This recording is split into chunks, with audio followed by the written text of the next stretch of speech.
Hello दोस्तों, welcome back to the playlist of React Native. तो यार काफ़ी सारे इंटरव्यूज़ में ये क्वेश्चन पूछा जाता है कि आप डिफरेंस बताओ दो हुक्स के बीच में, यूज़ मेमो हुक और यूज़ कॉल बैक हुक। ठीक है, तो काफ़ी सारे लोग इसमें कंफ्यूज हो जाते हैं कि यूज़ मेमो हुक क्या करता है, यूज़ कॉल बैक हुक क्या करता है। क्योंकि एक तरह से जिस तरह से लिखे जाते हैं सिंटैक्स वाइज ये सेम ही होते हैं। ठीक है, तो हम लोग क्या करेंगे कि एक एक करके दोनों समझेंगे थ्योरेटिकली पहले, फिर उनको प्रैक्टिकली इम्प्लीमेंट करके देखेंगे कि इनका इन ईच हुक क्या बोल रहा है, ईच हुक में जो जो पॉइंट्स लिखे हुए हैं यहाँ पे उन पॉइंट्स का मतलब क्या है, प्रैक्टिकली हम लोग समझेंगे। ठीक है, तो थ्योरेटिकली पहले एक समझ लेते हैं कि जो यूज मेमो हुक और जो यूज कॉलबैक हुक होता है, दोनों ही मेमोराइजेशन की टेक्निक है। मेमोराइजेशन इन द सेंस कि आपको यू नो परफॉर्मेंस आपको ऑप्टिमाइज करनी है, बार बार किसी चीज़ को रीरेंडर होने से बचाना है, बार बार किसी चीज़ को रिकैलकुलेट होने से बचाना है, अननेसेसरी चीज़ों को। ठीक है, तो उन चीज़ों को मेमोराइज करता है, लाइक प्रिवेंट करता है, तो जिससे हमारी परफॉर्मेंस ऐप की इम्प्रूव होती है। ऑल राइट, तो इन कामों के लिए हम लोग यूज मेमो और यूज कॉलबैक हुक का यूज करते हैं फंक्शनल कंपोनेंट में। ठीक है, तो यूज मेमो क्या होता है, ये मेमोराइजेस अ कंप्यूटेड वैल्यू, मतलब ये किसी एक पर्टिकुलर वैल्यू को कैच करके रख लेता है, catches the result of expensive calculation. For example आपने एक मेथड लिखा, उस मेथड के अंदर आपका बहुत सारा कैलकुलेशन हो रहा है, और उस कैलकुलेशन के बाद आपको कोई एक वैल्यू मिल रही है, वो वैल्यू आपको रेंडर करानी है यूआई में। ठीक है, तो अगर आप फॉर एग्जांपल आपको ऐसी सिचुएशन बन जाए कि आपको वो जो मेथड है वो बार बार रेंडर हो रहा है, राइट, जिस मेथड में आपने उतनी हाई कैलकुलेशन वैल्यूज रखी, तो वो क्या करे, आपको स्लो कर देगा, राइट, क्योंकि आप बार बार वो मेथड चलेगा तो वो स्लो कर देगा। अच्छा, और जब भी कोई भी स्टेट चेंज होती है, तब आपको मैं बता देता हूँ कि क्या क्या होता है। स्टेट चेंज होती है तो कंपोनेंट री रेंडर होता है, और कंपोनेंट जब री रेंडर होता है तो उसमें जो फंक्शन लिखा होता है वो फिर से रिक्रिएट होता है, और वो फिर से डिफाइन होके अपना जो भी इंटरनल लॉजिक होता है वो परफॉर्म करता है। ठीक है, तो यूज मेमो क्या करता है, उन सारी चीज़ों को कि वो फंक्शन बार बार ना चले, कैलकुलेशन बार बार ना हो, तो उसको मेमोराइज कर देता है और कैच कर लेता है, कैचे वैल्यू कर लेता है, और जब हमें नीड होती है तो उसको हम लोग यूज़ कर सकते हैं। अच्छा, एक चीज़ और, अगर हमें उस वैल्यू को कभी अपडेट करना है, लाइक उस फंक्शन को चाहिए हमें दोबारा कभी चलाना है कि किसी एक पर्टिकुलर वैल्यू के चेंज पे, तो हम लोग वो भी पास करते हैं उसमें। इस तरह से आप देख सकते हो कि memorised value use memo use करते हैं यहाँ पे, और एक कॉल बैक में हम लोग ये फंक्शन लिखेंगे। फॉर एग्जांपल ये बहुत सारे मिलियंस ऑफ डेटा का लूप चल रहा है यहाँ पे। ठीक है, इस फंक्शन में, और ये एक डिपेंडेंसी एरे पास करते हैं। तो जो ये एरे है ए बी, जब भी ए बी चेंज होंगे तो ये फंक्शन कॉल हो जाएगा।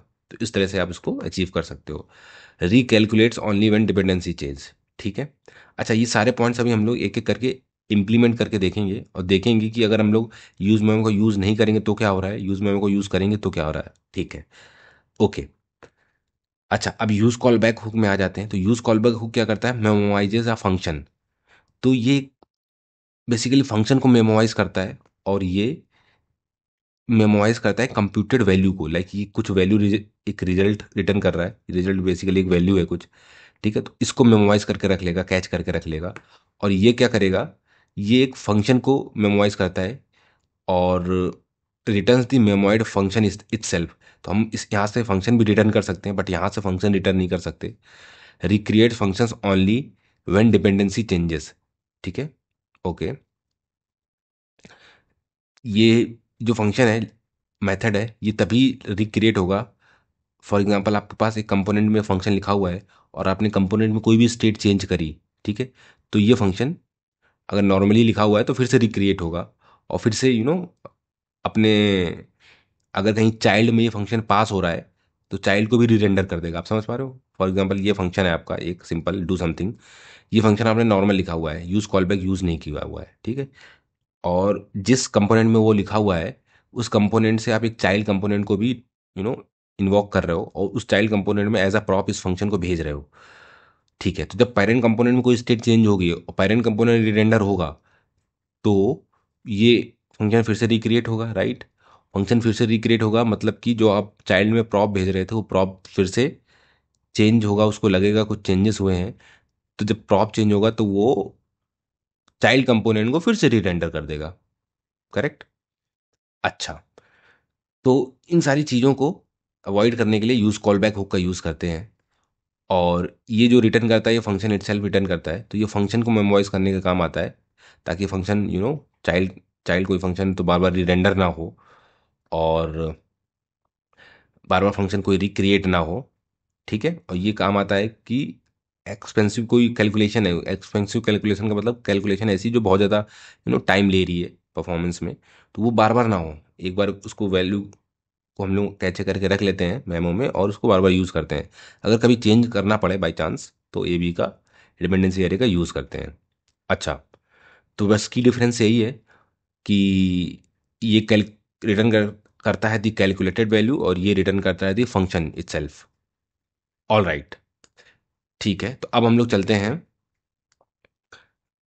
कोड में, और इन दोनों को एक एक करके इम्प्लीमेंट करेंगे। पहले देखेंगे कि अगर इम्प्लीमेंट नहीं करते हैं use memo use call back को, तो क्या हो रहा है, और इम्प्लीमेंट करते हैं तो क्या हो रहा है। ठीक है, तो बने रहे इस वीडियो के साथ।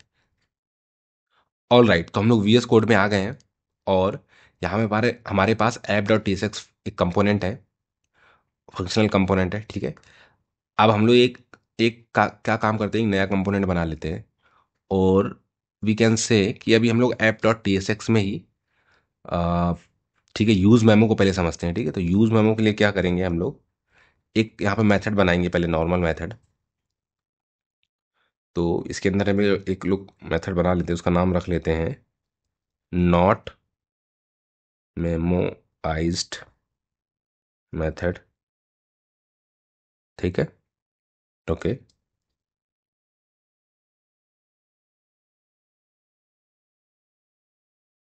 कॉन्स्ट, और इसमें हम लोग क्या कैलकुलेशन कुछ परफॉर्म करेंगे।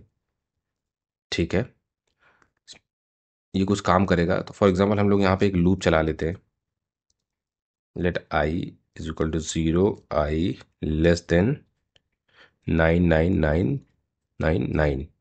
Okay, I plus plus. ठीक है, ठीक है, ठीक है, ये लूप चल रहा है। ओके, और हमें लूप के अंदर कुछ करना नहीं, बस हमें इसको एक्सपेंसिव बनाना है थोड़ा सा। ठीक है, और एक सेकेंड, इसको मैं थोड़ा सा रिस्ट्रक्चर्ड कर देता हूँ। ठीक है, ये लूप चलेगा। ऑल राइट, ऑल राइट, अब एक काम करते हैं, यहाँ पे ना ऐप में कंपोनेंट में दो स्टेट ले लेते हैं, यूज स्टेट। ऑल राइट, और इसमें ले लेते हैं ज़ीरो। ठीक है, इसका एक नाम रख लेते हैं कुछ भी, काउंट, सेट काउंट। ठीक है, ताकि हम लोग कंपोनेंट को रीरेंडर करा सकें सेट काउंट की मेथड से। बस इसका यही पर्पज़ है। कॉन्स्ट, इसमें एक ले लेते हैं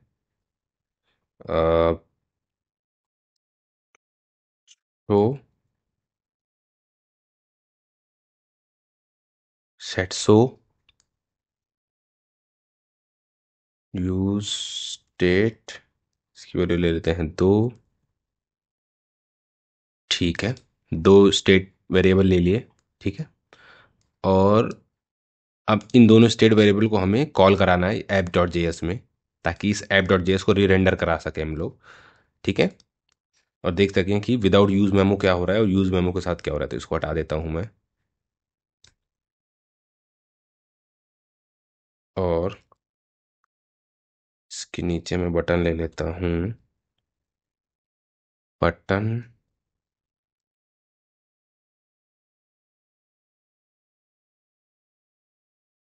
टाइटल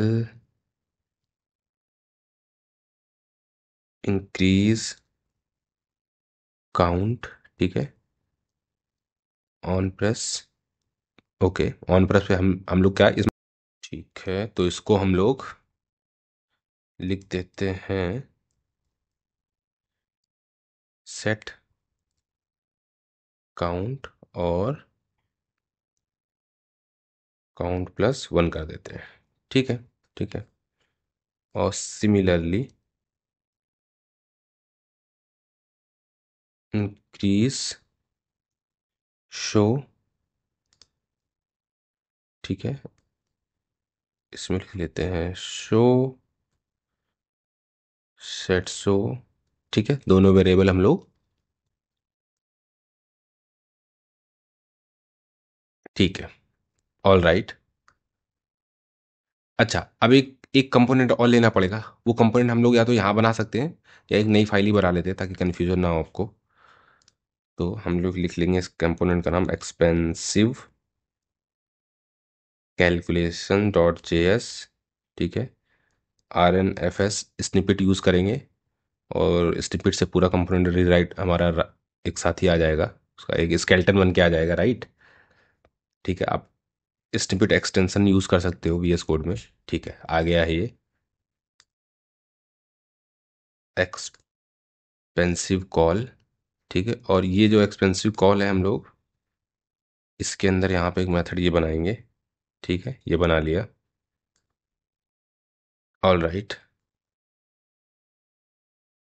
और यहाँ पे हम लोग कंसोल करेंगे कॉलिंग, ताकि हमें पता चले कि हाँ कॉल हो रहा है, ठीक है, ठीक है।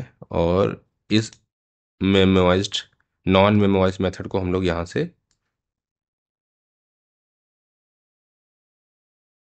ये कुछ रिटर्न भी करना चाहिए, राइट। यहाँ से रिटर्न करेंगे हम लोग क्या, some value to show called करके, और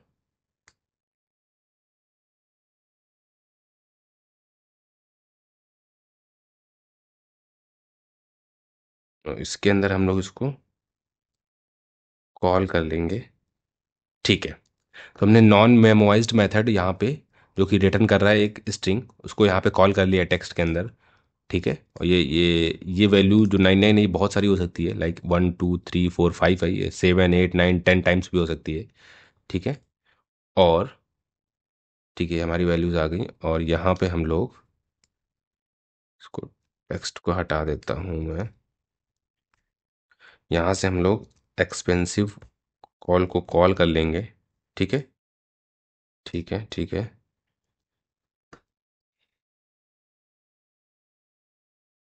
ठीक है, ओके, टाइल,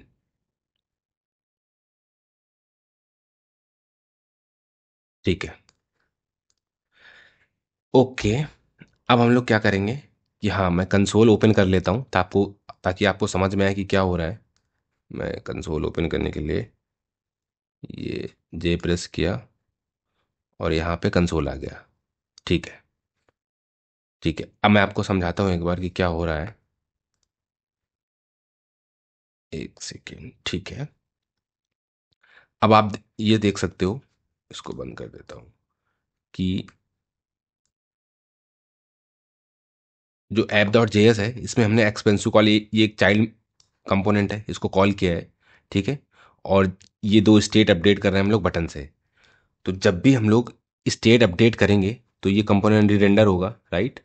और जब रीरेंडर होगा तो चाइल्ड कंपोनेंट भी रीरेंडर होगा, और चाइल्ड कंपोनेंट रीरेंडर होगा तो ये मेथड भी कॉल होगा, नॉन मेमोराइज्ड मेथड। और जब कॉल होगा तो ये सारी जितना भी कंप्यूटेशन वैल्यू चल रहा है ये सब चलेगा, ठीक है। और हमें ये कंसोल वैल्यू भी दिखेगी, ठीक है, जबकि हमें इसकी नीड नहीं है कि मेथड बार बार कॉल हो। ठीक है, देख लेते हैं कैसा हो रहा है कि नहीं, ठीक है, ओके, इसको मैं क्लिक कर देता हूँ। अब मैंने इंक्रीज काउंट पे एक सेकेंड, हाँ, इंक्रीज काउंट पे कॉल किया, ठीक है, कॉलिंग, फिर से क्लिक किया, फिर से क्लिक किया, ठीक है, इंक्रीज शो पे क्लिक किया तब भी कॉल हो रहा है, इंक्रीज काउंट पे क्लिक किया तब भी ये बढ़ता जा रहा है, कॉल होता जा रहा है, राइट। ठीक है, आपको दिखा देता हूँ, इंक्रीज शो, इंक्रीज काउंट, ये देख सकते हो नंबर बढ़ते जा रहे हैं कि हाँ बार बार कॉल हो रहा है। अच्छा, ठीक है, ये समझ में आ गया आपको। अब मैं आपको दिखाता हूँ कि फॉर एग्जाम्पल आपको चाहिए कि जब सेट शो कॉल हो तो इंक्रीज ना हो काउंट, अगर हम बढ़ा रहे हैं तभी ये एक्सपेंसिव कॉल कॉल हो, ठीक है। तो अब हम इसको मेमोराइज कर देंगे सबसे पहले तो। ठीक है, मेमोराइज कर लेते हैं कि कैसे होता है। मेमोराइज में सिंपल कुछ नहीं करना है आपको, जस्ट यहाँ पे यूज़ करना है यूज़ मेमो। ठीक है, और इस यूज़ मेमो के अंदर ये कॉल बैक पूरा का पूरा आप पास कर दोगे। ठीक है, और यहाँ पे एक डिपेंडेंसी एरे पास कर दोगे बस। Okay, not memorised method is not a function, it is called. ठीक है, ये फंक्शन नहीं है। देखो देखो, एरर आ गई। मैंने क्या बोला था कि ये फंक्शन रिटर्न नहीं नहीं करता है। तो जो ये रिटर्न कर रहा है ये फंक्शन नहीं है, ये एक वैल्यू है। वैल्यू क्या है? ये वैल्यू है, केवल ये एक वैल्यू रिटर्न करता है। ठीक है, तो ये वैल्यू है, इसको हम लोग कॉल नहीं कर सकते, राइट? ठीक है, ओके, ठीक है। तो इसने ये वैल्यू रिटर्न की कॉल्ड, और हम लोगों ने इसको यहाँ पे शो करा लिया, इस वैल्यू को। ठीक है, समझ में आ गया भाई? अब हम लोग एक काम करते हैं, अब फिर से देखते हैं कि क्या हो रहा है वहाँ पे। यहाँ आ गए हम लोग, एक सेकंड, यहाँ पे आ गए हम लोग, और इसको हम लोगों ने क्लियर किया। अब इंक्रीज काउंट पे क्लिक किया। आप देख सकते हो वो कॉलिंग का मेथड कॉल ही नहीं हो रहा है, क्योंकि ये मेमोराइज हो गई वैल्यू हमारी। अब वो एक बार कॉल हो गई, उसके बाद हमें ज़रूरत ही नहीं है, राइट, कि कॉल हो। अच्छा, अब मुझे चाहिए कि इंक्रीज शो पे तो कॉल ना हो। इंक्रीज शो पे मैं कॉल नहीं कराना है उसको, पर इंक्रीज काउंट पे कॉल कराना है। तो उसके लिए आप सिंपल उसमें डिपेंडेंसी एरे में वो डेटा भेज सकते हो। कैसे? यहाँ पे आप भेज दो कि हाँ, काउंट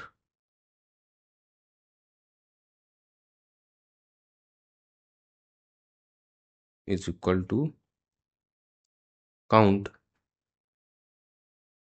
ठीक है, तो ये काउंट यहाँ से आप इसको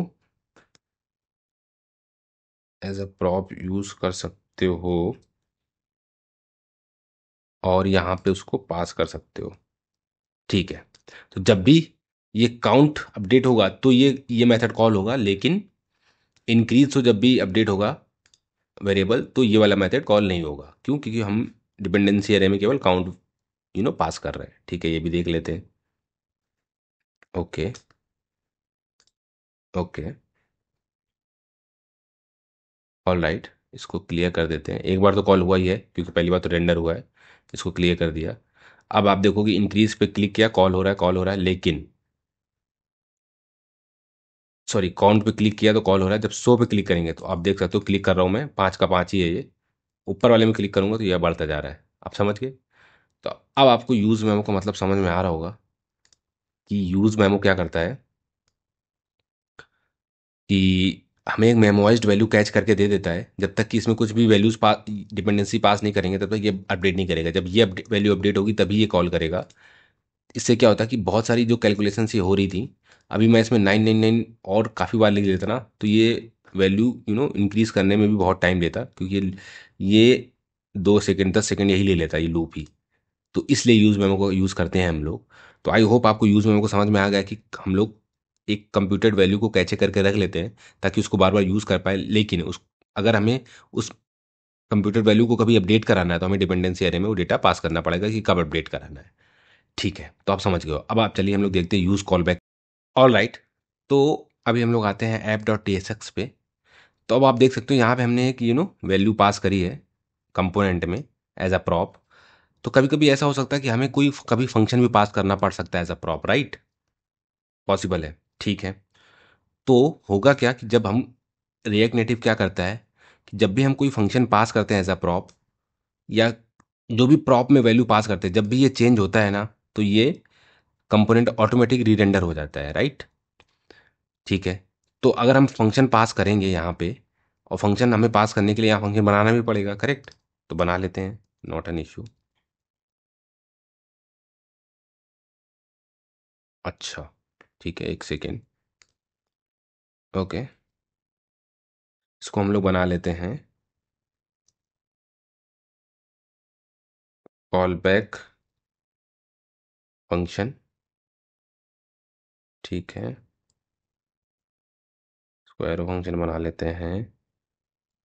एरो फंक्शन में खुद का दिस कीवर्ड नहीं होता है उसका, स्कोप का। आप देख सकते हो एरो दिस कीवर्ड पे ऑलरेडी एक वीडियो इस चैनल पे आप देख सकते हो।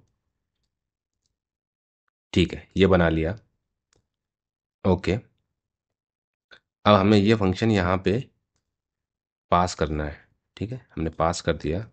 ठीक है, इसमें से ना एक स्टेट की ज़रूरत नहीं है हमें, केवल एक स्टेट से ही हम लोग उसको समझ लेंगे। ओके, ठीक है। अब एक काम करते हैं, एक चाइल्ड कंपोनेंट भी बना लेते हैं। ये इसको टच नहीं करते एक्सपेंसिव कॉल। एक चाइल्ड डॉट जेएस करके कंपोनेंट बना लेते हैं। और एस, ठीक है, ठीक है, ठीक है। ओके, उसको सेव कर लेते हैं। ओके, अब यहाँ पे एक कंसोल लगा लेते हैं हम लोग। इसमें लिख लेंगे चाइल्ड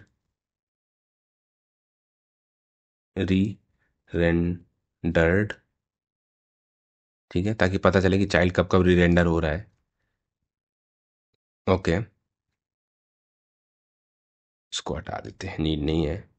और ठीक है, इसको यहाँ से एक्सपोर्ट करते हैं, एक्सपोर्ट डिफ़ॉल्ट। ठीक है, चाइल्ड को ही हम लोग एक्सपोर्ट करते हैं। ठीक है, और यहाँ पे एक बटन बना लेते हैं। ये बटन क्या करेगी, प्रेस, और ऑन प्रेस पे क्या करेगी, हमें जो मेथड हम लोग पास कर रहे हैं यहाँ से, ये मेथड यहाँ पे, ठीक है, हम लोग उसको कॉल कर देंगे। ठीक है, और इसके अंदर हम लोग लिख देंगे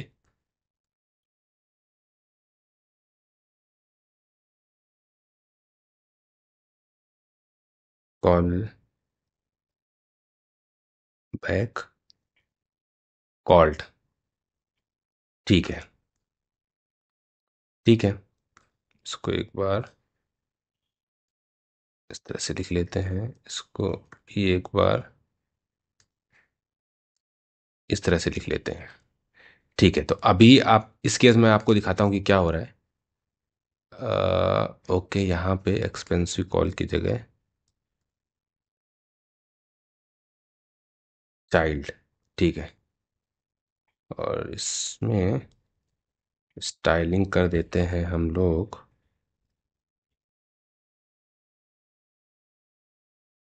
ठीक है, ठीक है, ठीक है, ऑल राइट। अभी के केस में आप देख सकते हो,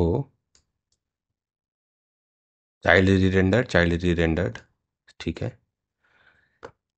अब प्रेस क्या है, प्रेस क्या है, प्रेस है चाइल्ड कंपोनेंट, और इंक्रीज काउंट क्या है, ये पेरेंट कंपोनेंट पे लिखा हुआ है।